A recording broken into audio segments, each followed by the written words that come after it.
Hallelujah. We worship you. We glorify you, Father God. Hallelujah. Kami po, O Lord, ay nagpupuri sa iyo.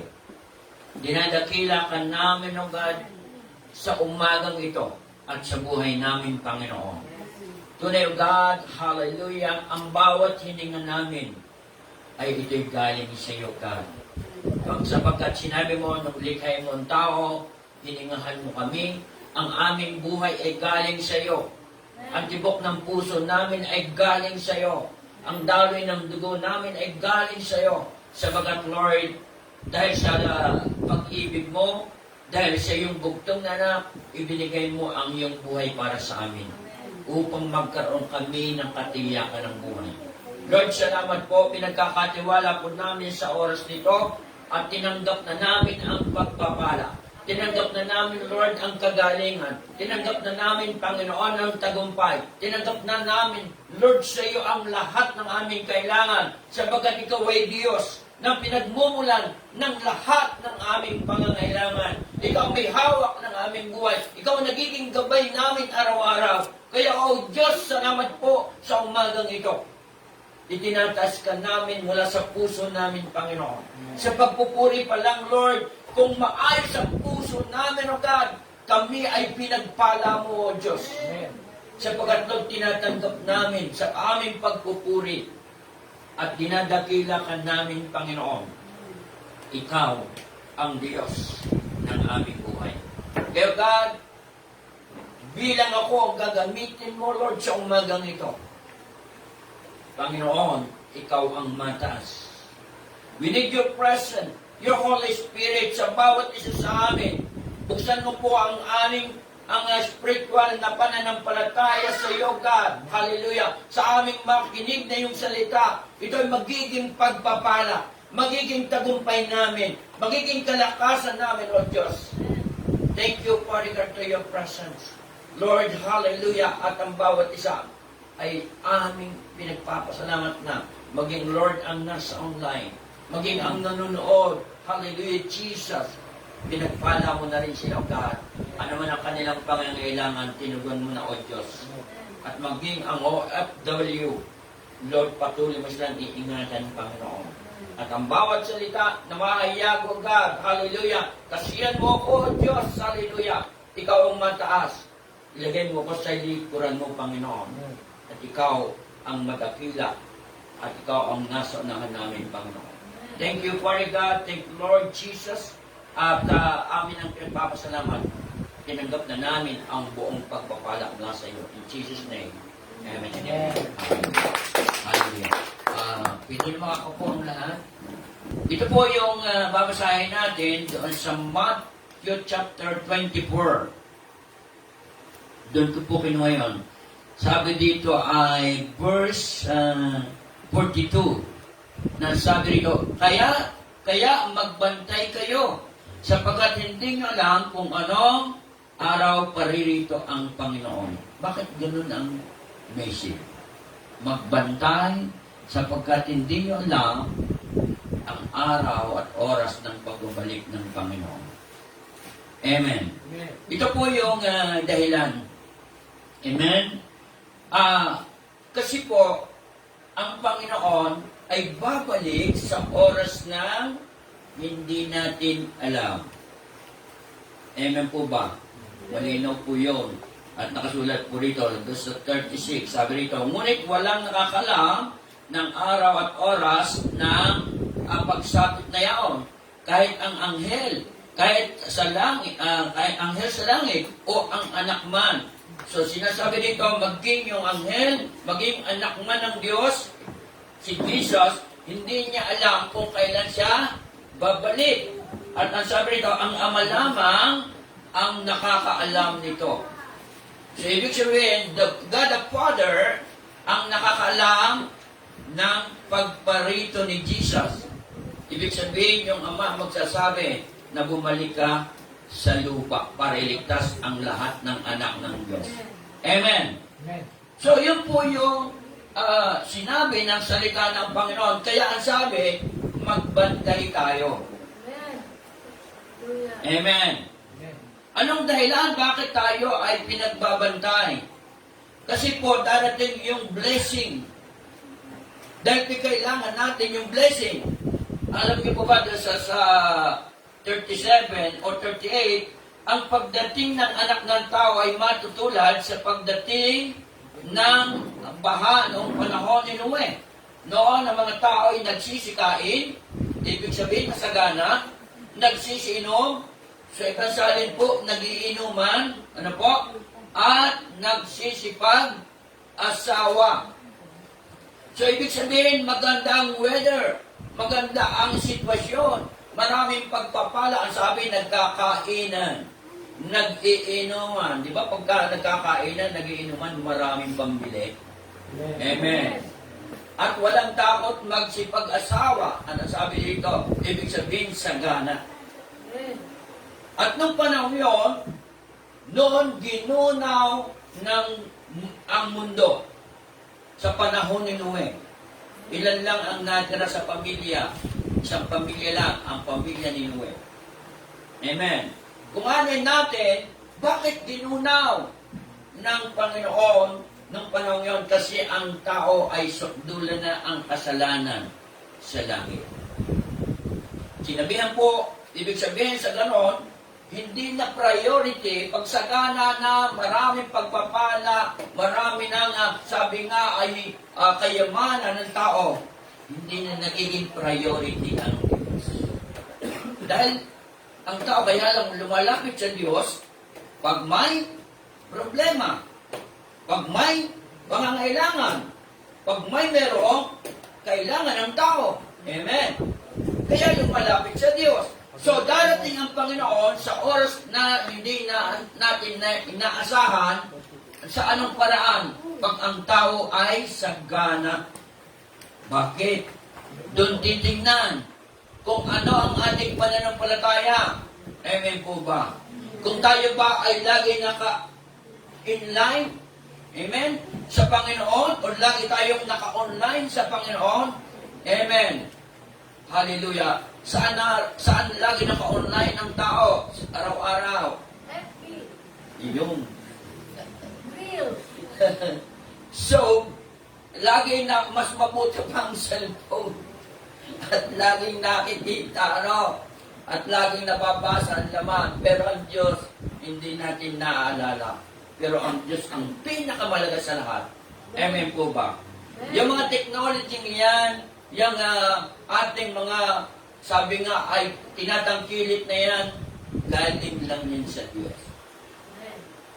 Amen po ba? Galing yan sa karunungan ng Diyos. Kasi ang tao, sabi nga, ay binigyan ng karunungan. Amen.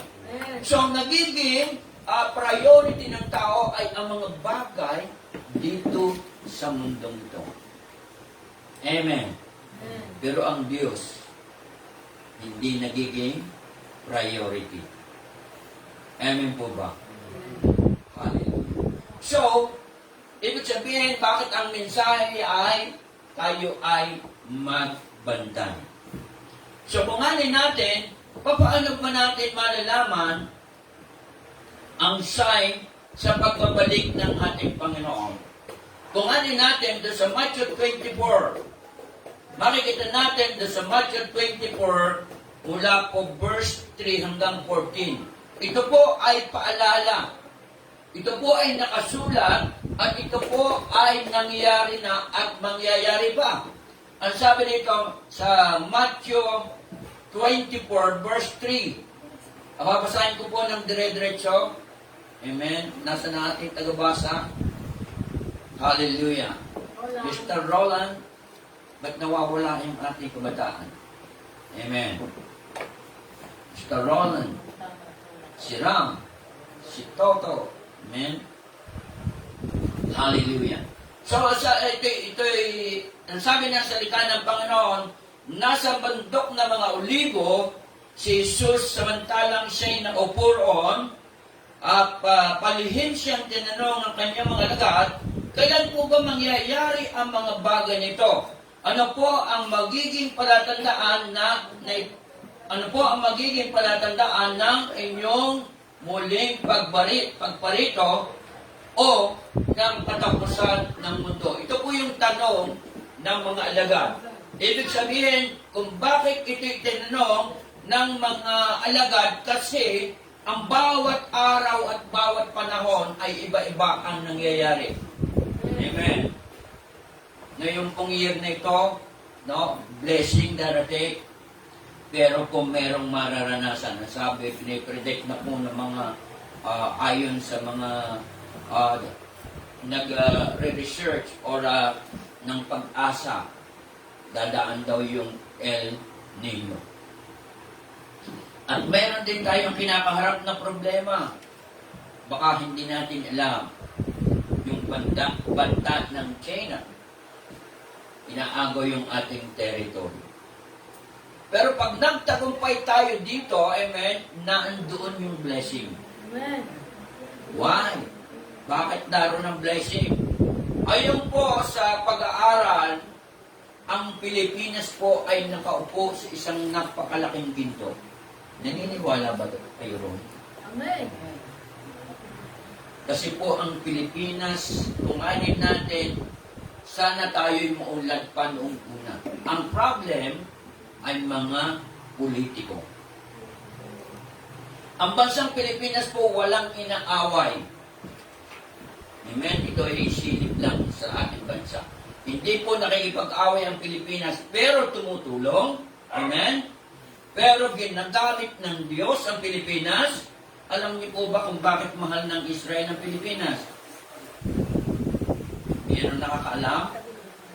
Kasi po ang Israel, noong pong panahon na tinatawag na Holocaust, noong po ang mga Hudyo, ay ito po ay sa parting Germany, Europe, ay pinapatay ang mga Jewish people. Nang nanawagan sila kung sino ang tatanggap sa kanila para sila ay maligtas doon sa kamatayan. Ang Pilipinas po ang nagbukas para sila itanggapin. Almost po tinanggap ng bansang Pilipinas noong panahon yon, nasa 1,000 na Hudyo. At isa yon sa pag-blessing sa Pilipinas. Sabi nga, ang sino mag-bless sa Israel, ay i-bless yung bansa. So, bagamat hindi pa yun nagaganap at nangyayari, pero tayo po ay nakatakda sa blessing. Amen po ba? Alin pang bansa ang natulungan ng Pilipinas? Yung pong Russia. Baka hindi natin alam.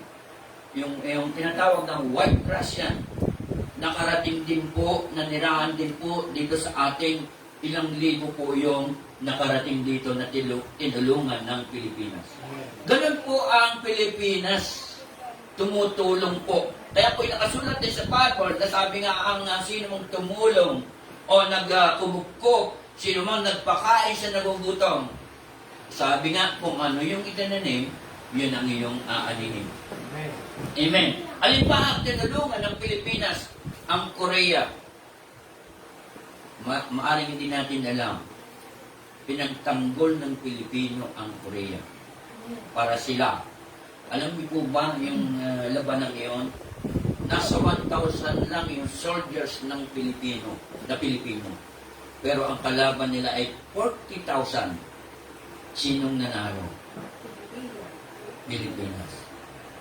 Doon pa lang makikita natin kung gaano mahal ng Diyos ang Pilipino. At sa maraming bansa, yan po, o dito na lang sa Asia, sabi nga itinuturing tayong the only Christian nation ay Pilipinas. Amen. So tayo po, kung ano natin, kilala na tayo na maraming bansa. Ang Pilipinas po ay sabi nga ay, ito po ay magaling, anong tawag doon? Hospitality? Magaling hospitable. No? Hospitable ang Pilipino. Amen. At pinakamasayahing tao sa mundo, ang Pilipino. Amen po ba? Tanggapan niyo yun? Kasi pagka meron ng camera, wala nang malungkot. Lahat po. Ako po ay natutuwa, ang daming nagbablog ng Pilipinas. Binablog ang Pilipinas para puntahan ng maraming foreign country. No? Mga iba't ibang bansa. So, ibig sabihin, dudumugin ang Pilipinas. Sa tourism pa lang, maraming blessing. Amen. So, yun na lang. Sabi nga, ang Pilipinas ay nakaupo sa isang napakaraming ginto. Ano yun? Yung oil. Kaya po, gustong kunin ng China ang Pilipinas. At pag naayos po yung problemang yan, doon na magsisimula. Walang problema ang pag-aaral ng mga bata. Yung pangangailangan natin araw-araw, hindi na natin po problema. Amen po ba? Ang tanong, pagka pinagpala na tayo ng Panginoon, amen, ang Diyos pa ba ay priority natin? Amen. Hindi babalik si Jesus sa oras ng problema. Kasi alam ng Panginoon, pag ang tao ay namumroblema, lagi nang nakaluhod. Laging nananalangin. Amen. Pero pag masagana, ang Diyos ay hindi na naaalala. Amen po ba? Kaya kasabi, ang message nga dito, kailangan tayo magbantay. Unang-una, sarili natin ang bantayan natin. Kung tayo ba ay priority natin ng Diyos. Amen. Amen. Amen po ba? Amen. Hallelujah. So, itong mensahe pong ito ay paalala sa blessing na darating. Magsisimula po yan. At once na nagkaayos yung gusot dyan sa West Philippine Sea, doon po magsisimula. Sobra-sobra ang oil ng Pilipinas. Amen. Sa ibang bansa, sa Middle East, mauubos ang langis.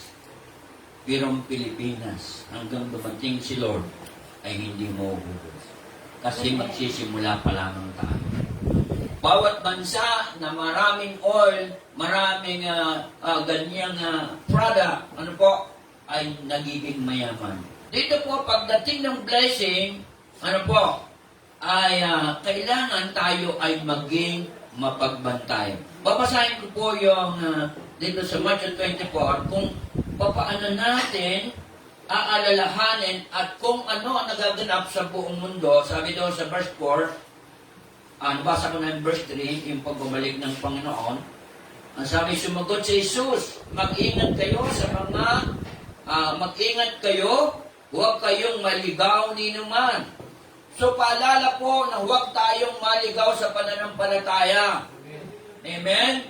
Huwag mailigaw ng sino man. Kasi maraming darating na mga bulaang propeta na magpapanggap na sila ay anak ng Diyos. Magpapanggap na sila ay mga propeta. Sila magpapanggap na sila ang Mesiyas. At magpapanggap na sila ay sinugo ng Diyos. Amen. Lahat tayo sinugo ng Diyos. Once nung tayo ay tanggapin natin si Jesus as Lord and Savior. Amen. Tayo ay sinugo na ng Diyos. Amen. Sa anong paraan ba tayo sinugo nung tanggapin natin? Nung tanggapin natin si Jesus, ay tayo nagkaroon, born again tayo ay nagkaroon ng Holy Spirit. Ang Holy Spirit ang magpapahayag ng lahat ng bagay patungkol sa Diyos. Amen. May kukwento natin sa maraming tao na ang Diyos ay mabuti. Amen. Amen po ba? Kasi ang Holy Spirit lang ang pwedeng magsabi sa atin. God is good. Amen. Anong sagot natin? Sagot natin. All the time, God is good. Amen? Hallelujah. So, ituloy natin yung sabi doon sa verse 5, sapagkat maraming paririto sa aking pangalan at magsasabi ako ang Mesiyas. Marami silang maililigaw. So, kailangan mag-iingat tayo. Amen? At makakarinig kayo ng mga lingaw-ngaw, ng mga labanan, ng mga balita tungkol sa digmaan. Huwag kayong mabagabag. Dapat mangyari ang mga ito. Ngunit hindi pa itong wakas. So, marami ng pangyayari sa bansang Pilipinas dito sa ating bansa at naranasan natin yung tinatawag na World War II. Ibig sabihin, mayroong 1, may 2, at yung banta ay yung 3. No? Sa verse 7, sapagkat makikibaka ang bansa laban sa kapwa bansa, at ang kaharian sa kapwa kaharian, magkakagutom at lilindol sa iba't ibang dako. Mayroon pang mga pangyayaring lindol, may pangyayaring kagutuman sa bawat bansa. Anong dahilan? Gera. Amen. Sa verse 8, ang lahat ng ito'y pasimula pa lamang ng paghihirap. So, ibig sabihin, nangyari na ito, naranasan ng maraming tao. Bakit ang kinukwento ko ngayon kanina ay blessing? Ito po ay nangyari na. Amen? Sa verse 9, sa mga panahon iyon, kapuputan kayo ng lahat dahil sa akin, at isasakdal upang pahirapan at patayin. So, kung ano ang nangyayari sa bansang Israel, na yung tanong ni ate, na sabi, bakit ang Israel ay inaaway? Even the Christian po, in the last day, nangyayari yun. Yung tinatawag na tataka ng 666, ito po ay nasa Revelation. Ayon sa aking pagkaunawa, po, ang pagbabalik ng Panginoon, mauna ang iligtas ang mga Kristiyano. Ligtas ang mananampalataya. Hindi na po dadaanan yung matinding pagsubok. Irarapture muna, ayon sa aking pag-aaral at nababasa. Amen? Irarapture muna tayo. Kukunin muna tayo ng Panginoon. Hindi ipararanas sa atin ng Diyos yung matinding pagsubok at kahirapan. Ipararanas sa atin muna ng Diyos ang kasaganaan. Amen. Amen. Doon naman tayo kailangan laging mapagbantala. At sana ay maging priority natin kahit tayo ay nananagot. Amen? Malalaman natin paano darating ang Panginoon. Ano pa ang sabi rito? Sa panahon iyon, kapuputan kayo ng lahat dahil sa akin, yung mananampalataya, at isasaktan upang pahirapan at patayin. Amen. Nadaanan na po ito ng mga unang Kristiyano. Maraming tatalikod sa kanilang pananampalataya. Iyon ang iingatan natin. Mapupuot sa isa't isa. Ipagkakanulo ng isa't isa ang kanyang kapwa. So tayo din, mga Kristiyano, ay mag-iingat. Amen? Na hindi natin, nasabi nga tayo, wala tayong karapatan na tulad ng sino man. Amen. Amen. Wala tayong karapatan na question natin ang ating kapwa. Sapagat ang Diyos lang ang may karapatan doon. Amen? Amen. Dahil mahal tayo ng Diyos. Amen. Wala tayong karapatan na, sabi nga, ay ang kalalagay nating kapatid. No? Minsan nga, ang ating tayo, mayroong ugali. Kita natin nakalubog na yung kapatid, ano? Tatapakan pa sa ulo para lang makatawid. Amen? Anong ibig sabihin noon? Salip na hilahin yung kamay, lalo pa natin itinulubog. Yun ang tao. Nature yun ang tao. Kaya nga ang sabi ng Panginoon, kailangan ang tao ay ma-born again. Amen po ba? Kasi maging ugali natin ay katulad na ni Jesus. Si Jesus, tinanggap niya lahat kung ano ang kanyang ipinaruso ng tao sa kanya. Tinanggap niyang lahat, hindi niya sinumpaan tao. Kung sinumpaan niya ang tao, wala na tayong lahat. Isipin niyo, ginawa ng Panginoon ang lahat. Ginawa, nagpagaling siya ng maraming may sakit. Nagpagkain siya ng libo-libong tao. Ipinakita niya ang kapangyarihan niya. Ipinakita niya ang kabutihan ng Diyos. Pero anong sinukli? Ipinako pa sa krus. Sinaksa para sa talagang patunayang patay na. Ganun ang tao. Pero na that time na ang Panginoon ay nakapako sa krus, kita niya ang napakaraming tao. Kita rin niya ang mga taong pinakain niya. Kita rin niya ang taong kanyang pinagaling. Amen. Ano siya ng tao? Nung siya'y nahatulan, ipako sa krus. Pero nang the time na siya ay malapit ng malagutan ng hininga, anong sabi ni Jesus? Ama, patawarin mo sila. sapagkat hindi nila alam ang kanilang ginagawa. So, kilala ng Diyos ang tao. Amen. Kilala ng Diyos ang tao. Ang daling makalimot. Amen. Pinagpapala na, nalilimutan pa ang Diyos. Siguro gusto ng tao yung gumagapang saka maalala yung health. Amen. Alin ang gugustuhin natin? Magdudusa muna tayo bago tayo ay humingi ng tulong sa Panginoon.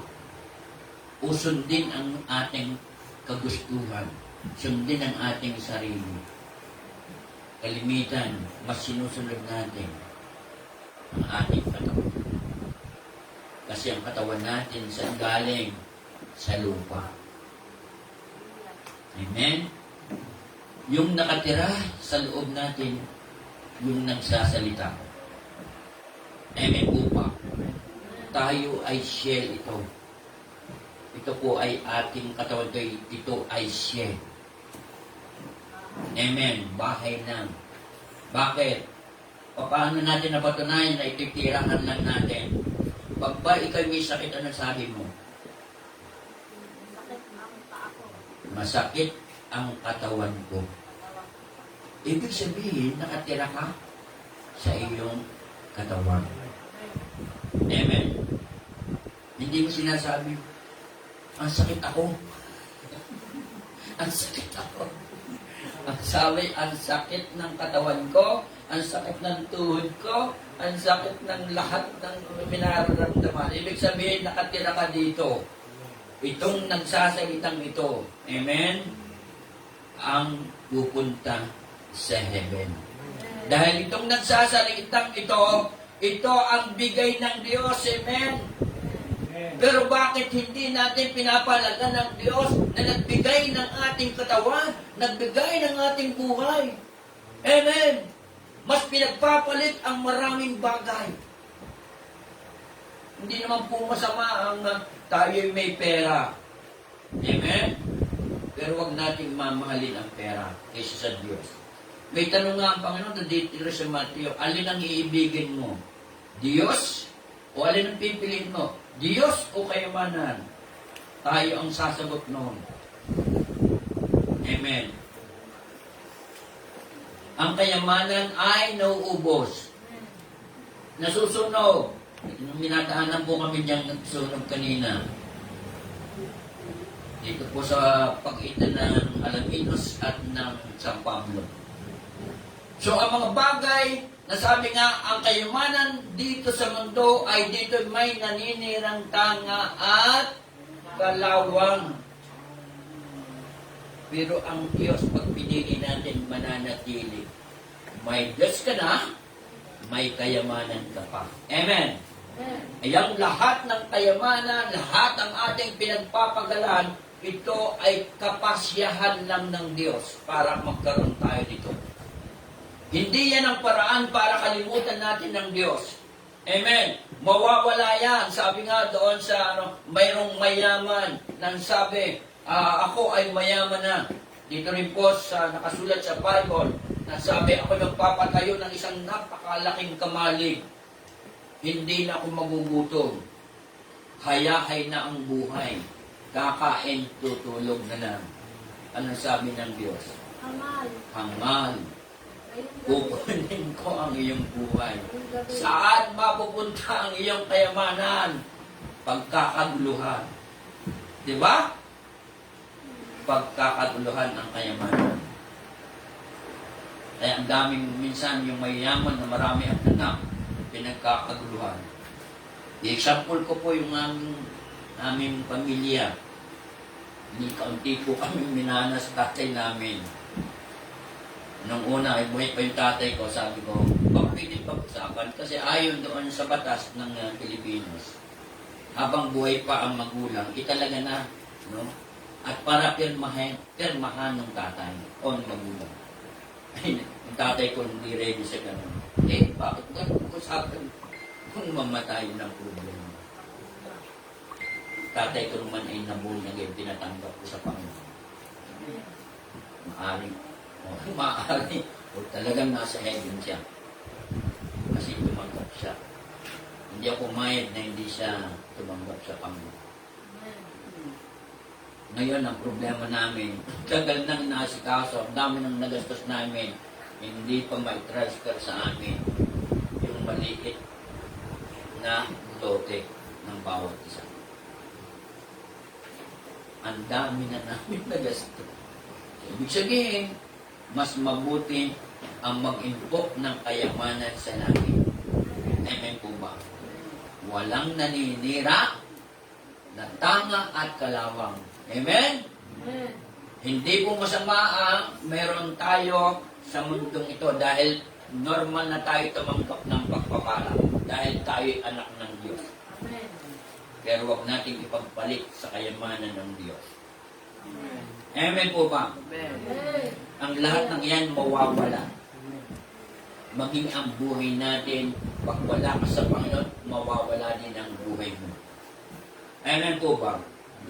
Kaya kung bakit napakalaga ang Sunday service, napakalaga ang makikinig ng salita ng Diyos, napakalaga na tayo'y magbasa ng Biblia, sapagkat makikita natin ang ipinagagawa ng Diyos. Amen.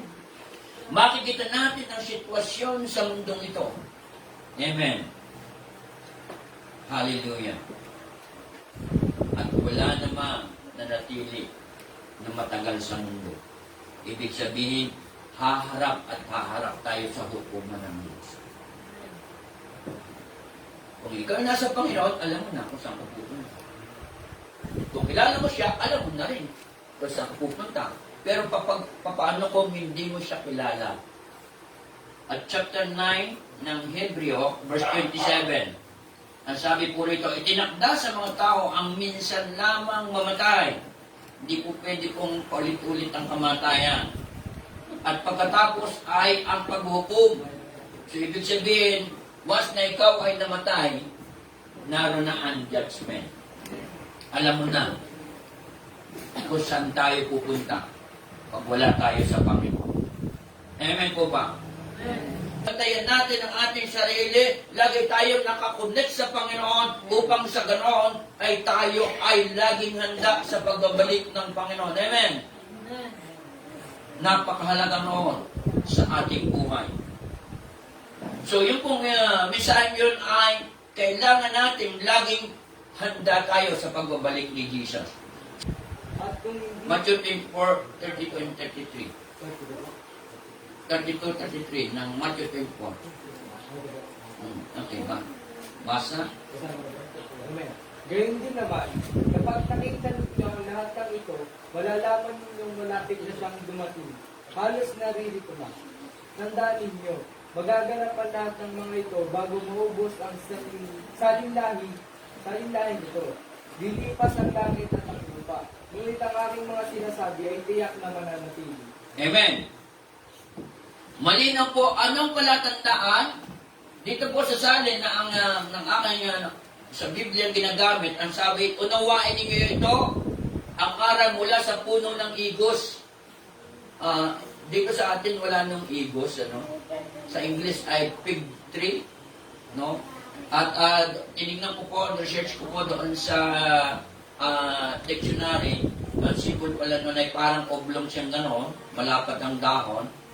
So, ibig sabihin, in example ng Panginoon yung fig tree o igos. Bakit niya ginamit itong example? Amen? At sabi, alam ninyo, malapit na ang tagaraw. Ano sabi doon? Pag nagdadahon. Anong halaman dito na yung bago magtagaraw ay nalalagas ang dahon? Maraming yun. Akasya. Siriguelas.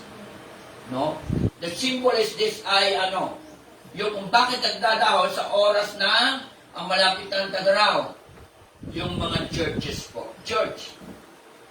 Pag malago na ang mga church. Amen? Ito ibig sabihin, pag ang lahat, ang dami ng maliligtas. Ang dami ng Christian. Amen? It means, darating na si Jesus. Amen. Kaya i-share natin yung gospel. Amen. Patutuhanan natin ng Diyos natin sinasabay totoo. Amen. Amen. Nagawin natin yun. Pakita natin sa ating patuto. Kaya tayo merong testimony pagka may gawain upang patunayan natin ang Diyos kumikilos sa buhay natin. Amen. Amen. So, bakit na yun ang aking pagkaintindi doon sa pagdadahon, the symbol of the church ay dahon. Ang daming dahon. Ibig sabihin, malapit na, marami ng Kristiyano, marami ng mananampalataya. Ibig sabihin, malapit na dumating si Jesus. So, makikita natin dito, the example is Igos. So, yung ginamit na verse, supporting verse ko, ay doon sa Book of Genesis. Amen? Tingnan natin. Saan ginamit? Doon sa Book of Genesis, yung chapter 3, verse 7. Bakit dito ay nagamit yung Igos? Ang sabi po rito, doon sa chapter 3 verse 7, nagkaroon sila ng pagkaunawa matapos kumain noon. Noon sila, nalamang sila yung bag. Kaya kumuha sila ng dahon ng Igos at pinagtagni-tagni at ginawa nilang pantakip sa katawan. So yung dahon pala ng Igos, nung panahon yun, nung si Eva at Adan ay nagkasala. Nung kumain ng pagkain, hindi dapat nilang pagkainin. Amen po ba? Na hindi dapat kumain sila noon, nabuksan ang kanilang kaisipan, nalaman na lang sila pala ay hubad. Pero yung dahon ng Igos, ang ginawa nila ay pinagtagpi-tagpi at ibinalot sa katawan. Tutusin, inosente sila. Pero bakit namalayan nilang sila ay hubad? Nagkaroon na sila ng kaisipan. Anong tawag sa Tagalog? Parang Malaysia. Parang Malaysia. Mali sila. Nagkamali sila. So, nakita nila. So, anong ginamit? Dahon ng Igos. No, titingnan natin, anong kahulugan ng dahon ng Igos dito sa ating pinag-uusapan? So, ibig sabihin, itinagpi sa katawan para matakpan ang kahubaran, matakpan ang kasalanan. Amen po ba? Amen. Naging takip nila para yung kanilang kahubaran, ang kasalanan nila ay matakpan. Amen. So, balikan natin doon sa Matthew chapter, doon po sa Matthew chapter 21, verse 18 ng Mateo. 21:18. Ito po ang tagpo ng ang ating Panginoon ay nagutom. Ibig sabihin, si Jesus at that time, nung panahon yun, ay siya ay human. Nagugutom. Amen? 21 verse 18. Pakibasa Roland. Matthew 21 verse 18. 21 po. Oo. Ng Mateo. Patungkol ito doon sa Igos. Amen? Ay, dire-diretso mo lang para ano natin. Okay. Hanggang 22 po. 18. Verse 18. Hanggang 22 po. 19. Chapter 1, 18 hanggang 19. Okay. Kinaumagahan, nang si Jesus ay pabalik sa lungsod, siya ay nakaramdam ng gutom. Yun. Nakita niya isang puno ng igos sa tabi ng daan at nilapitan yun. Wala siyang nakitang bunga kundi mga dahong lapas. Kaya sinabi niya dito, hindi ka na mumunga kailanman. Agad na natuyo ang puno. Amen. Ang ganda lang. So, dalawang verse. So, ano kaugnayan ng ating pinag-uusapan? Nung that time na yon, si Jesus ay nagugutom. No? At siya ay nakakita ng isang puno ng igos na ang daming dahon. Pero, walang bunga. Ang sabi ng Panginoon, hindi ka na mamumunga. Anong kaugnayan doon sa ating pinag-uusapan? Ang unang pinag-uusapan natin ay symbol ng church. Dadami ang church. No? Ano ang hinahanap ng Panginoon? Sa church? Bunga. Amen. Hallelujah. Yung result ng pananampalataya natin, amen? Amen. At sinabi doon ng Panginoon, nung walang makita ang bunga, na ang sabi, hindi ka na mamumunga. Amen. So, yun yung aking iniisa-isa kung ano ang kahulugan ng igos. Kasi ang nais ng Panginoon, kung kahit maliit ang church, amen? Kahit ang church ay simple lang, pero may bunga ang ating pananampalataya. Amen po ba? Amen. May resulta ang ating pananampalataya. Hindi yung panlabas na anyo lang ang ating pananampalataya. Ang pagsamba natin, walang katotohanan. Amen? Amen. Meron nga nabanggit dito yung sa Matthew 24 din. May dalawang lalaki na gumigiling nasa bukid, kukunin ng isa, iiwan ng isa. May dalawang babae na gumigiling, no? Kukunin ng isa, iiwan ng isa.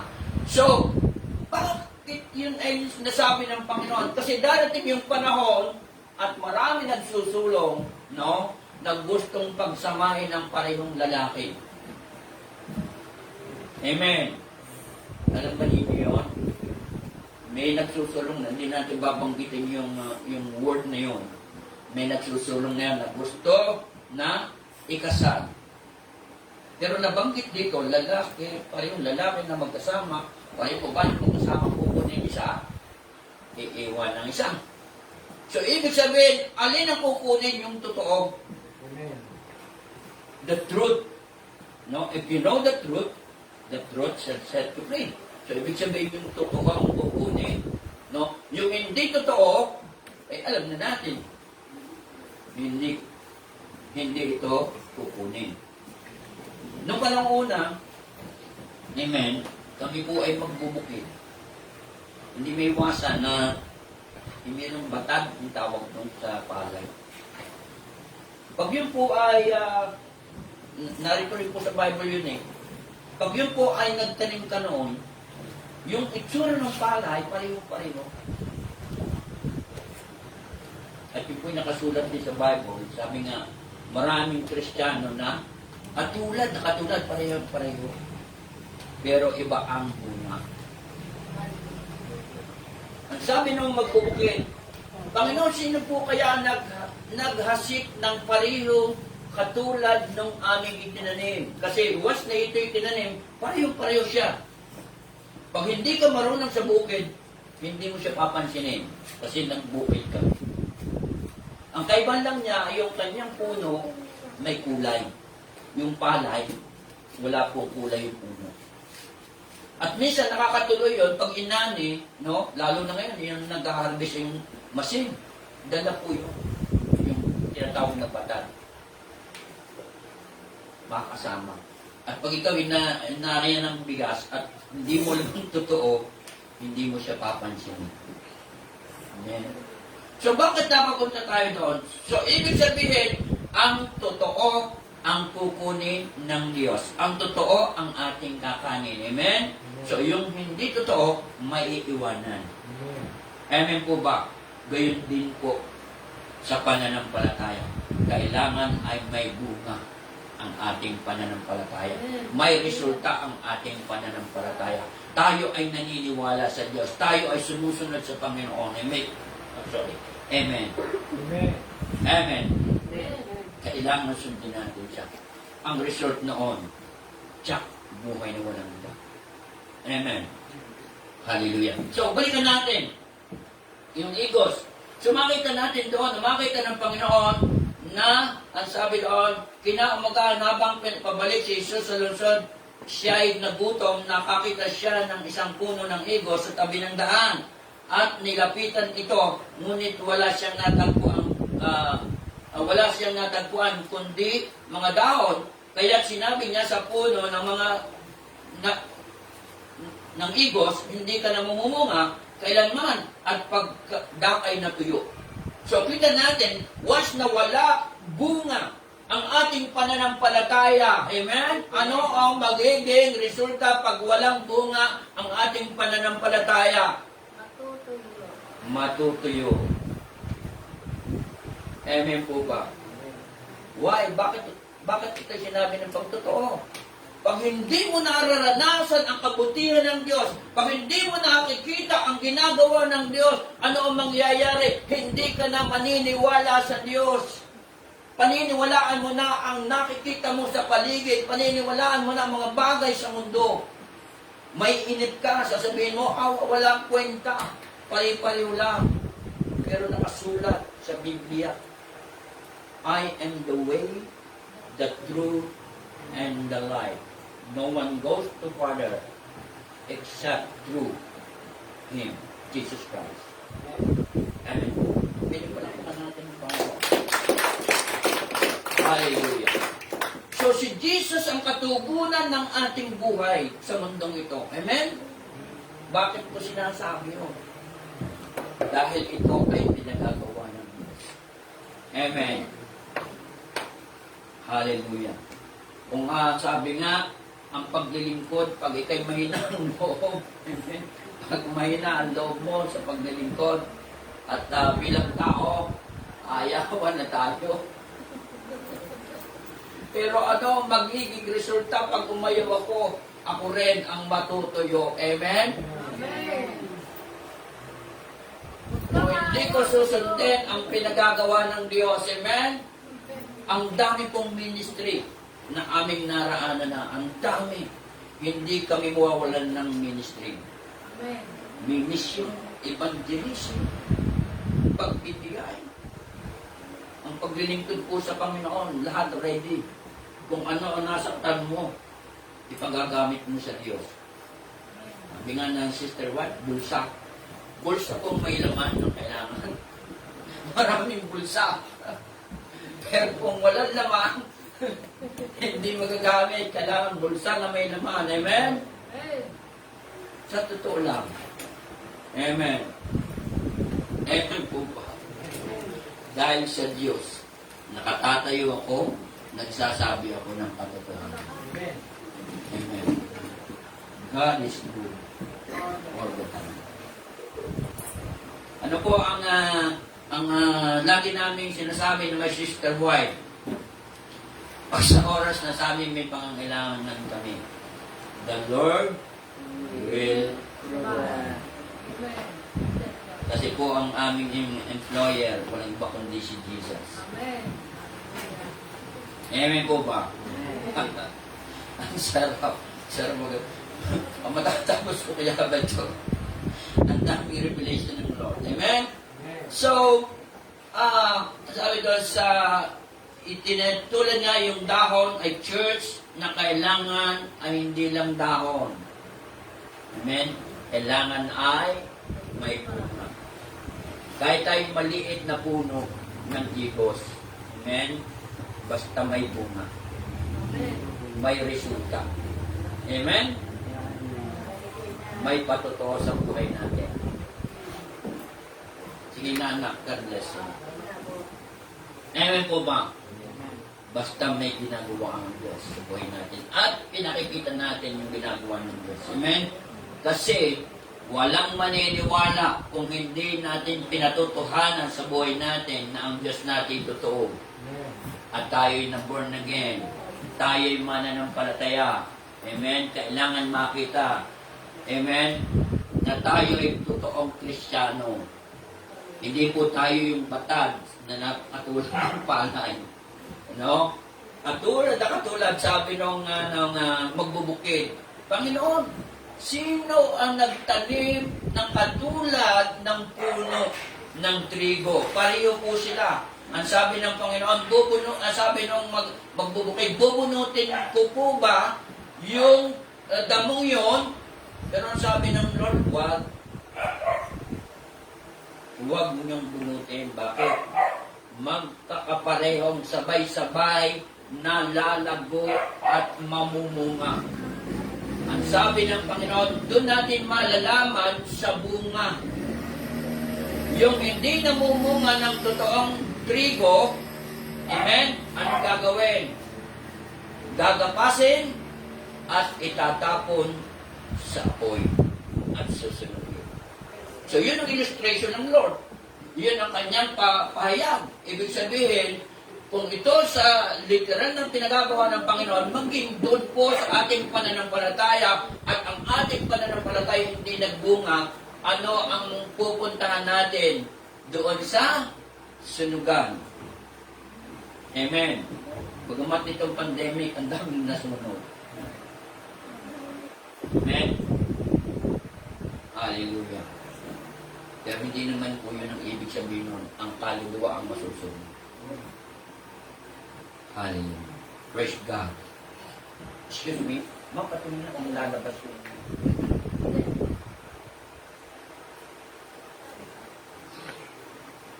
Makalabas. Makalabas. Okay. So, yun po yung inyano ng Panginoon. Ano po? Yung totoo ang kukunin ng Diyos. Amen? Palakpak po sa Panginoon. So, ibig sabihin, yung tao na yon, no, yung ginawa ng mga Nina Eva at Adan na ikinover sa kanyang katawan para sabi nga, ay yung kahubaran ng tao ay matakpan. Sipin mo, nagkaroon sila ng Malaysia. Malaysia. Ng maling kaisipan. Isipan mo na alaman nila na sila pala ay hubad. Ipinahiya nila ang sarili nila. At nagtagni-tagni at itinakit. So, ibig sabihin doon, kung ang church na ngayon, hindi natin pwedeng tayo ay takpan na ng ganong bagay para takpan ang kasalanan. Hindi po natin kailangan magtakip para takpan ang ating kasalanan. Sila po yung gumawa noon na nagtagpi-tagpi. Napanglabas nating anyo, no? Sa tingin ay walang kasalanan. But deep in heart, deep inside, tayo ay nagkakamali at nagkakasala. Amen po ba?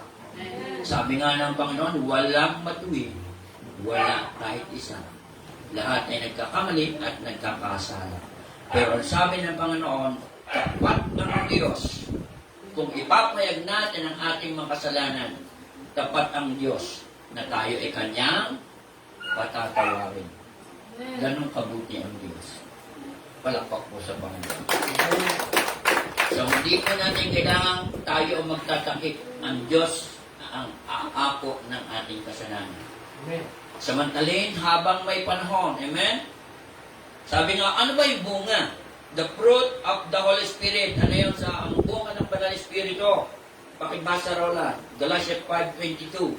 Kailangan tayo ay meron ito. Amen? Galatians 5:22. Kailangan, kung tayo meron ito, amen, ay nasa atin ang Panginoon. Amen. Subalit ang bunga ng Espiritu ay pag-ibig, kagalakan, kapayapaan, pagtsatsaga, kabaitan, kabutihan, katapatan. Amen. So malinaw na kailangan tayo ay meron nun. Yung bunga ng Banal na Espiritu. Ano yung bunga ng Banal na Espiritu? Subalit ang bunga ng Espiritu ay pag-ibig. Maraming klase ang pag-ibig. Amen. Ang tunay na pag-ibig yung tinatawag na agape lang mula sa Panginoon. At merong pag-ibig na kahit kaya lang iniibig ay may nakikitang bagay sa isang tao. Mandabas or something o material na bagay. Pero mas gawin natin ang pag-ibig ng Diyos. O meron tayong nagiging oras. Amen? Meron tayong iniiro. Kailangan pareho ang layo niyo. Yung pag-ibig ng Diyos. Kasi once na hindi pareho ang inyong layunin, maaring pagdating ng panahon na kayo ay magkasama na, doon na. Nasasabihin ko kailan mag-asawa sa magsisisihan. Hindi ko alam pala ikaw ay kung matulog, matinding umaro. Kasi habang kayo ay pagkasama, nagpapakilanlan sa isa't isa, hindi mo sasabihin kung anong klaseng tao ka. Amen? Kasi pagka sinabi mo ang ikaw ay puri ng klaseng tao, pagka hindi tama ang pagmamahal niya sa bailo ko na sa'yo. Pero pag mag-asawa na, inano ko kanina yung mag-asawa. Pag po yun ay nilagyan mo ng hadlang sa gitna, magsasawa na.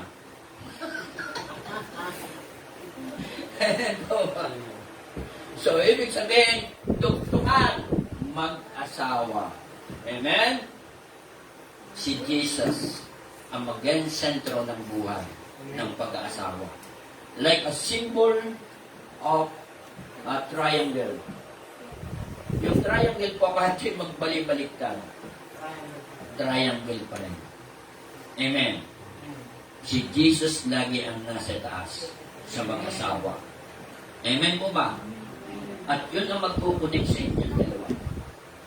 Si Jesus, God, you, and your wife, no? Had relationship with God. Amen po ba?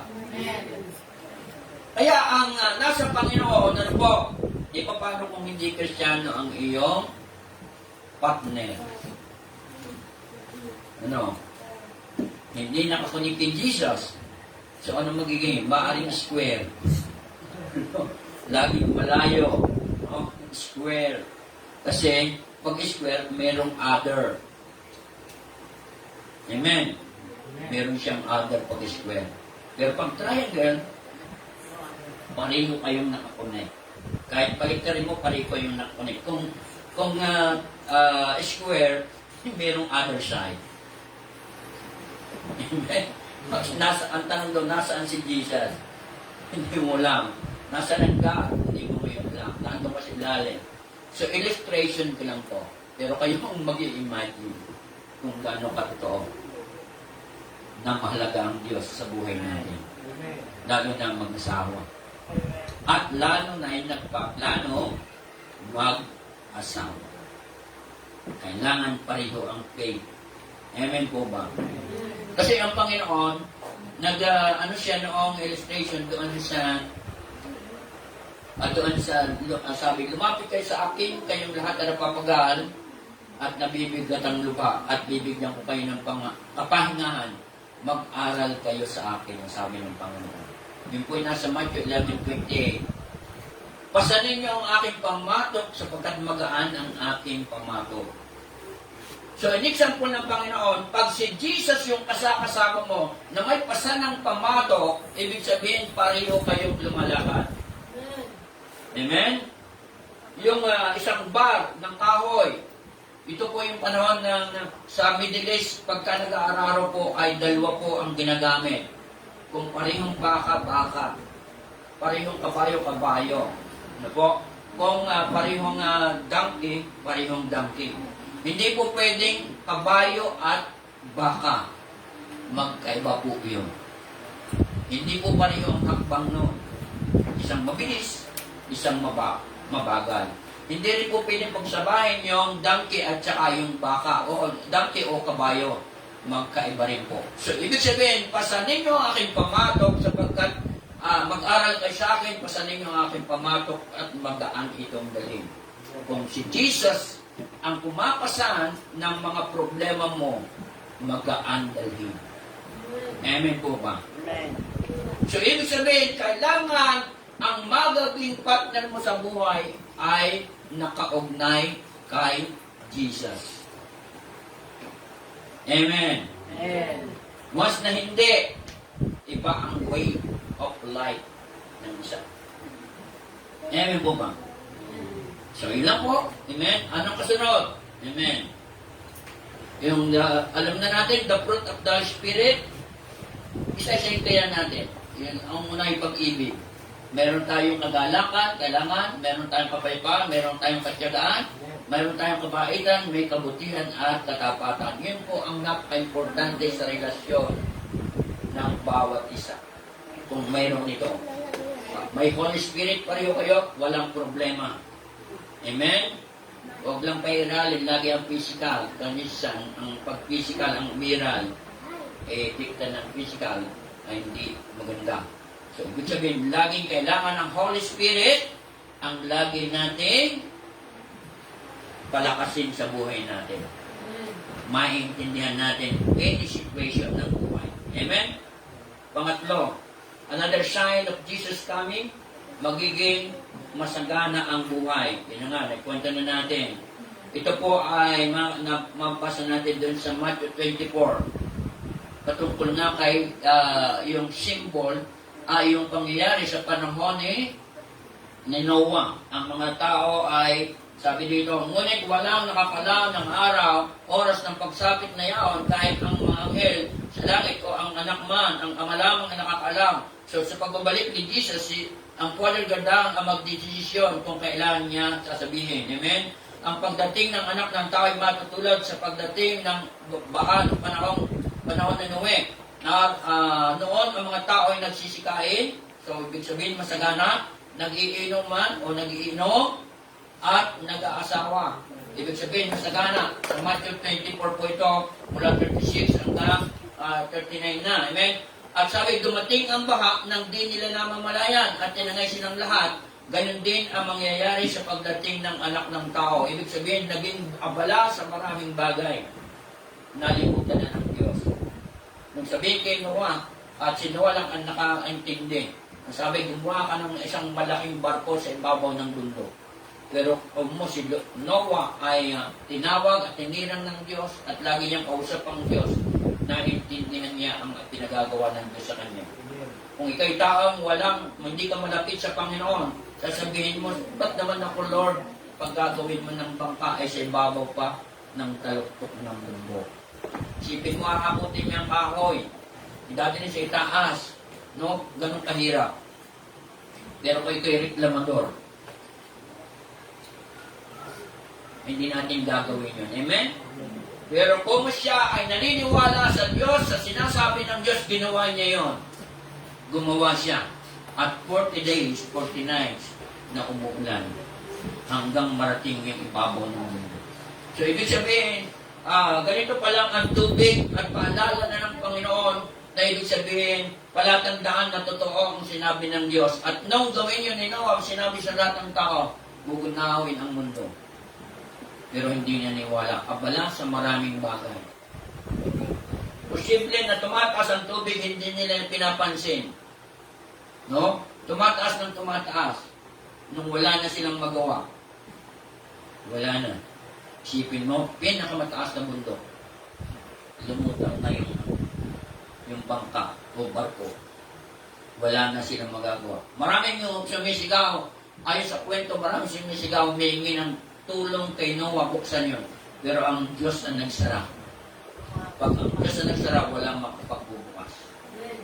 Pag ang Diyos ang nagbukas, walang pwedeng magsara. Amen? Amen po ba? So, ibig sabihin, ang laki ng tsansa para sila ay magsisi. Nung maliit ang tubig, nag-i-enjoy pa rin sila. Amen? Hindi nila namamalayan, sila pala yung mamatay na. Pamilya lang ni Noah ang mga naligtas. So, ito'y paalala ng Panginoon at ito'y pinasulat ng Panginoon. Ibig sabihin, totoo na ito ay mangyayari. Ibig sabihin, sa pagbabalik ng Panginoon, mararanasan natin ang kasaganaan. Amen. Ano pa doon? Ang sabi doon sa 1 Thessalonians, chapter Thessalonica. Amen. Okay, nasaan na? Yun. 1 Thessalonians 5, chapter 5, verse 1 and 2. Pakibasa Roland. Sa Thessalonica, chapter 5, verse 1 and 2. Ito po ay hindi po sa Old Testament, ito sa New Testament, ito'y pahayag ni Pablo sa pagbabalik ng ating Panginoon. Unang Thessalonica, chapter 1, verse 5, 1 and 2. Pakibasa Roland. Mga kapatid, hindi na kailangan isulat ko pa sa inyo kung kailan magaganap ang mga bagay. Amen. Sapagkat alam na ninyo na ang pagdating ng araw ng Panginoon ay tulad ng pagdating ng magnanakaw Yung. sa gabi. Amen. Kapag sinasabi ng mga tao, tiwasay at panatag ang lahat. Biglang darating ang kapahamakan. Hindi sila makakaiwas sapagkat ang pagdating nito ay tulad ng pagsumpong ng sakit ng tiyan ng isang babaeng mga anak. Amen. Ano daw? Amen. Ang pagbabalik ng Panginoon katulad ng isang magnanakaw. Ibig sabihin, ang magnanakaw po ay hindi magsasabi sa atin na sabing magnanakaw ako sa bahay mo. Amen? Yun ang tulad ng Panginoon. At ang sabi dito, ulitin ko yung binasa ni Roland, hindi mo kailangang isulat ko pa sa inyo kung kailan magaganap ang mga bagay nito. So, ibig sabihin, may paalala na si Pablo, sapagkat alam ninyong ang pagdating ng araw ng Panginoon ay tulad ng pagdating ng magnanakaw. So, ibig sabihin, na kailangan lagi tayong nagbabantay. Kailangan nananatili yung ating pananampalataya. Amen? Kailangan tayo nakaugnay sa Panginoon. Kailangan tayo nakikinig sa salita ng Diyos. Kailangan tayo nagbubulay-bulay ng salita ng Panginoon para pagdating niya, alam natin. Bakit? Dahil ang Diyos ay magpapahayag. Marami nga dito sa banal na kasulatan, maging ang kulog ay naririnig nila ang tinig ng Diyos. Amen. Minsan nga kanina, lagas-las ng tubig. Ako po naliligo. Yung lagas-las ng tubig po na mayroong nag-aawit at mayroong nagsasalita. Amen. Kasi bawat sound at pinagsama-sama makakabuo ng word. Amen. At pag tayo maulinig sa Panginoon at mapapakinggan mo sinasabi ng Diyos. Amen po ba? Amen. So, sabi ni Pablo, hindi na kailangan niyang, sabi daw, hindi na niya kailangan isulat pa sa inyo. Pero ginawa niya ito, sinulat pa rin. Amen? Katulad daw ng magnanakaw. Ito ang isang palatandaan kapag sinabi ng mga tao, tiwasay at panatag. So, ibig sabihin, walang problema. Ang lahat ng tao, tiwasay, ibig sabihin, okay ang buong paligid. Panatag, may kapayapaan. Amen. Pero ang sabi ni Pablo dito, amen, biglang darating ang kapahamakan. So, hindi natin kailangan yung pananahimik. Amen. Kailangan tayo nakikipagkuwintuhan, kailangan tayo nakikipag-usap sa kapatiran. Amen. Kailangan tayo ay lagi nagpupuri sa Panginoon. Kailangan tayo nagre-research ng banal na kasulatan. At kailangan tayo maulinig ang ating tinig, ang ating tenga sa tinig ng Diyos. Amen. Amen. Dahil magpapahayag ang Diyos bago siya bumalik. So, ibig sabihin sa kapanatagang ngayon, at tayo ay kampante. Sabi nga, 4, hayahay ang buhay. Masarap ang buhay. Amen? Hallelujah. So, doon sa ganon, magiging, sabi nga tayo ay magiging kampante. Pero hindi mo alam, darating pala yung problema. Amen. So, ano pa? Hallelujah. So, doon sa pahayag na ang, hindi pala yung church yun. So, ibig sabihin, ito po ay mangyayari at magaganap. Ito po, na ibig sabihin, lagi na tayong nakaulinig sa salita ng Panginoon. May tanong ko dito, paano natin tayo maliligtas? Paano natin gagawin? Paano tayo magiging nakapakakinig sa Panginoon? Unang-una, ang salita ng Panginoon sa Matthew 24, verse 42. Na yung balikan ulit natin, na kailangan tayo ay laging nagbabantay. Amen? At yun po ang nakasulat sa Matthew 24, verse 42. Hallelujah. Na lagi tayong magsipagbantay. Amen. Yan ang ating gagawin araw-araw ng ating buhay. Hindi po masama sapagkat darating siya na hindi natin na mamalayan. Papasahin ko po yun. Kaya magbantay kayo sapagkat hindi nyo lang kung anong araw paririto ang inyong Panginoon. Yan ang gawin natin lagi. Amen. Isa yon. Pangalawa, Hebreo 10:25. Pakibasa Roland. Hebreo chapter 10:25. Ito ay nagiging totoo sa marami. Amen? Hallelujah.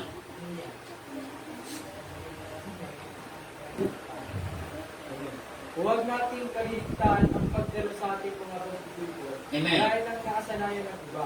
Yun. Sa halip, palakasin natin ang loob ng isa't isa, lalo na ngayon, nakikita natin malapit na ang araw ng Panginoon. Malinaw po ang sinasabi ng salita ng Panginoon, huwag kaligtaan ang pagdalo sa ating mga pagtitipon gaya ng ginagawa ng ilan. So talagang totoo yung salita ng Panginoon. Ginagawa ng ilan. Amen?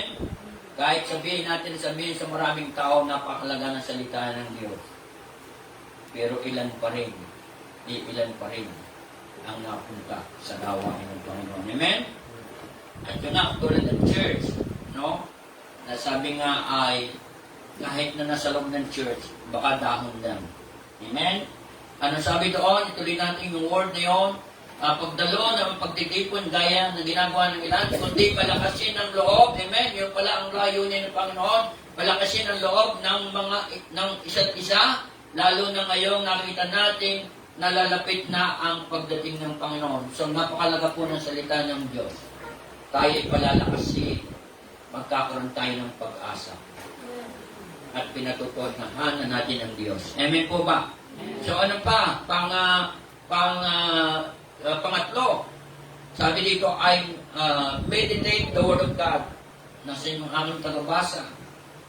Joshua chapter 1 verse 8. Amen. So nasa salita ng Panginoon ang kailangan natin upang tayo ay magtatagumpay sa pagbabalik ng Panginoon. Sabi dito, Joshua chapter 1 verse 8, huwag mong kaligtaang basahin ang aklat na yaon, dilidilin mo yon araw-gabi upang matupad mo ang lahat ng nasusulat doon. Sa gayon, giginhawa ka at magtatagumpay. So, ang susi ng pagpapala at tagumpay ay nasa salita ng Panginoon. Amen?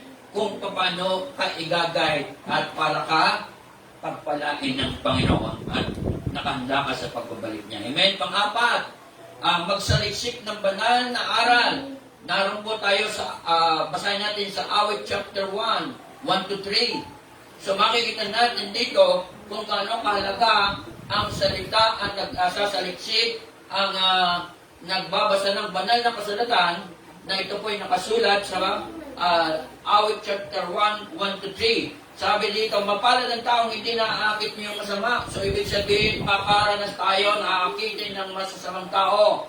Amen, ilalayo sa pananampalataya upang sundan niya ang kanilang payo't maling halimbawa, kalimitan, mas pinakikinggan natin ng mga taong walang pananalig sa Diyos. Amen. At sabi dito, pagtawanan lamang at hamak-hamakin ang Diyos ng dakila na pinatutunayan nila ang Diyos ay hindi totoo. Yun po ang iingatan natin. Amen. Na tayo ay dadalhin sa kapahamakan. Verse 2, ang sabi rito, ang mananampalatay nagagalak siyang laging magsaliksik ng banal na aral, ang utos ni Yahweh ang siyang binubulay-bulay araw-araw. So napakalaga po ng banal na kasalatan, ang Biblia na kailangan nating binabasa araw-araw. Amen? At ang sabi pa roon, sa verse 3, amen?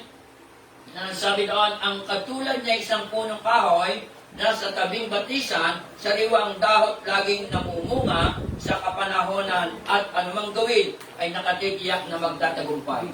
So napakalaga po ng salita ng Panginoon na ito'y lagi nating binabasa at sinasaliksik. Ito magiging gabay ng ating buhay araw-araw para tayo ay magtagumpay. Amen po ba? So panglima, Matthew 4:4, sabi doon, hindi lamang sa tinapay nabubuhay ang tao, kundi sa bawat salitang namumutawi sa bibig ng Diyos. So, ibig sabihin na ang pagkain natin ng spiritual ay salita ng Panginoon.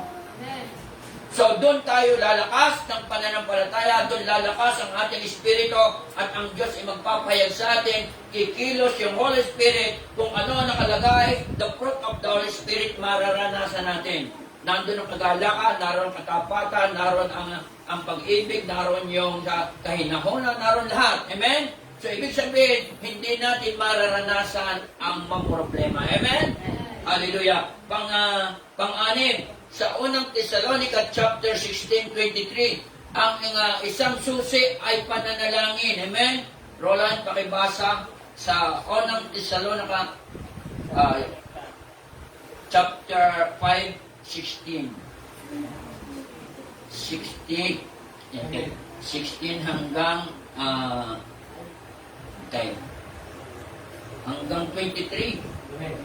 Sundan natin, amen? Kung minakuha na nakita natin. Magalak kayong lagi. Palagi kayong manalangin at Amen. magpasalamat kayo sa Diyos sa lahat ng pagkakataon. Sapagkat ito ang kalooban ng Diyos para sa inyo, sa inyong pakikipag-isa kay Amen.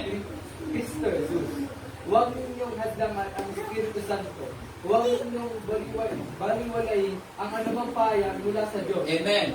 Suriin ninyo ang lahat ng bagay at panghawakan ang mabuti. Amen. Lumayo kayo sa lahat ng urong ng kasamaan. Naway lubusan kayong gawing bayan ng Diyos na siyang nagbibigay ng kapayapaan at naway panatilihin niya walang kapintasan ng buong inyong katauhan, ang Espiritu, kaluluwa at katawan. Amen. Hanggang sa pagparito ng ating Panginoon Hesus Kristo. Amen. Malinaw po dito, ang pinaka, lagi tayong may kagalakan. Magalak kayong lagi. Amen. Na makita ng lahat ng tao, ibig sabihin, pag tayo may kagalakan, makikita ng tao, tayo naniniwala sa Diyos. Amen po ba? Sabi nga, saan nanggagaling ang kagalakan? Nasa Holy Spirit. Naroon po yun. Naroon sa salita ng Holy Spirit. Na nandun may kagalakan. So sabi, magalak kayong lagi, maging matyaga sa pananalangin. So, maraming taong hindi nananalangin. Sa maghapong paggawa, kung mo naranasan yung pagod, sabi, maaaring sabi, hi, hello, Lord. Bagsak ang katawan. No? Yun lang. Sa umaga, yung may nananalangin, nag-uumpisa pa lang, inantok na makatulog, magising, umaga na. Saka lang sasabihin, Lord, Amen. Nalilimutan yung pananalangin. Amen na lang. Magsabi sa umaga. Umaga pala, kailangan pala ulit ako mag-pray. So, kailangan lagi tayong manalangin. Lagi natin kausapin ng Diyos. Amen po ba? Amen. Tapos ang sabi doon, amen, sa 20, huwag ninyong hamakin ang anumang pahayag mula sa Diyos. So, huwag nating baliwalain ang kapahayagan ng Diyos. Suriin ninyo ang lahat ng bagay. Pulutin ang mabuti. Amen. At ito yung sabing pulutin ang mabuti. Paano ba tayo kumakain ng isda? Dalot ng isda ay medyo malaki. Kinakain lang natin yung laman. So, ganun din po ang nakikinig ng salita ng Diyos. Sa mga nangangaral, hindi po, minsan nagkakamali yung nangangaral. May mga nabibitiw ang salita na hindi angkop sa pandinig, baliwalain natin yun. Ang kukunin natin yung sinasabi ng Diyos. Amen po ba? Parang kumakain ka ng isda. Kinukuha mo ang laman, tinatapon mo ang tinig. Kasi pag nilunok mo ang tinig, alam na ang mangyayari. Matitinig. Amen? Amen po ba? Minsan nga, pag magaling kumain ng isda, pati ulo, walang sip-sip lahat. Sana ganun. Ano? Sip-sipin lahat ang pag-asa nito. Ganun natin gawin ang salita ng Panginoon. Amen po ba? Palakpak sa Panginoon. Amen? Doon po sa Efeso chapter 6 verse 18. Sa Efeso, about prayer din po. Roland 18, chapter 6, verse 18. Amen. 6:18. Okay, masa. Manalangin kayo sa lahat ng pagkakataon. Humiling at sumamo sa patnubay ng Espiritu. Amen. Lagi kayong maging handa at patuloy na ipanalangin ng lahat ng hinirang ng Diyos. Yun. So, ibig sabihin, may tungkulin tayo manalangin para sa lahat at mga hinirang ng Diyos sa pamamagitan ng pagsamo. Amen. No, sa paghingi. Amen. Paghiling sa Panginoon na ito'y ating ginagawa. So, tayong lahat ng mga kapatiran, tayo ay manalangin para sa isa't isa. Amen. Amen. At ipanalangin natin na walang maiiwanan, walang mapapahamak, walang pupunta sa impyerno. Amen? Amen po ba? Palakpak sa Panginoon. So, tinuturo sa atin yung malasakit natin sa isa't isa. Hindi po yung kailangan na tayo lagi mag-comment. Mahal ng Diyos ang lahat ng tao. Amen? At sabi nga doon sa Colossae chapter 3:23, pakibasa raw lang. Do it for the glory of God. Ito ang gagawin natin. Sa araw-araw nating buhay, gawin natin sa ikaluluwalhati ng Diyos ang ating ginagawa. Colossians chapter 3, verse 23. Amen. Masunod ng Pilipos. Okay. Ano man ang inyong ginagawa, gawin ninyo ng buong puso na parang sa Panginoon kayo naglilingkod at hindi sa mga tao. Amen. Basahin mo rin yung, yung 22. Mula 22. Dito po. Mula verse 22 hanggang 23. Ang buhay natin, maganda yun. Mga alipin, sa lahat ng bagay ay sundin ninyo ang inyong mga amo. Amen. Mga amo dito sa lupa, may nakakakita man o wala. Maglingkod kayo, hindi upang kalagdan lamang ng mga tao, kundi dahil sa kayo'y tapat at sintakot sa mga. Yun. Ano man ang inyong ginagawa, gawin ninyo ng buong puso na para sa Panginoon kayo naglilingkod at hindi sa mga tao. Amen. Malinaw po Amen. na lahat ng ating ginagawa ay nakalulugot sa Panginoon. Amen po ba? Palakpak po sa Panginoon.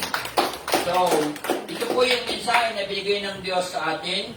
Amen. Bagamat napakahaba, pero ito po ay kalakasan natin. Mararanasan natin ang pagpapala. Amen. Mararanasan natin ang tagumpay. At doon sa oras na yun, darating ang Panginoon sa pagpapala. Ang tanong, tayo ay maaring mag-enjoy sa mga pagpapalang ito. Maaring makalimutan natin ang Diyos. Pero ayaw ng Diyos na tayo mapapahamak. Amen? Kaya, kahit na tayo pagpalain ng Panginoon, lagi tayong naka-online, naka-inline sa salita ng Panginoon. Amen? Lagi natin siyang pinakausap. Lagi tayong nadalo sa gawain. Kailangan tayo laging magsama-sama, magpalakasan sa isa't isa. Amen? Palakasin ang loob. Amen? Kung may problema, tayo mag-open up at prayer ang solusyon. Amen? Palakpak sa Panginoon. So, sabi nga, ang lahat ng ito ay paalala ng Diyos sa mga salita niya. At sa nilagay ko, keep and watch. Keep watch, no? And tayo ay lagi magbantay sa pagbabalik ng Panginoon. Mahirap na maiwan, lalo na matinding paghihirap ang mararanasan natin.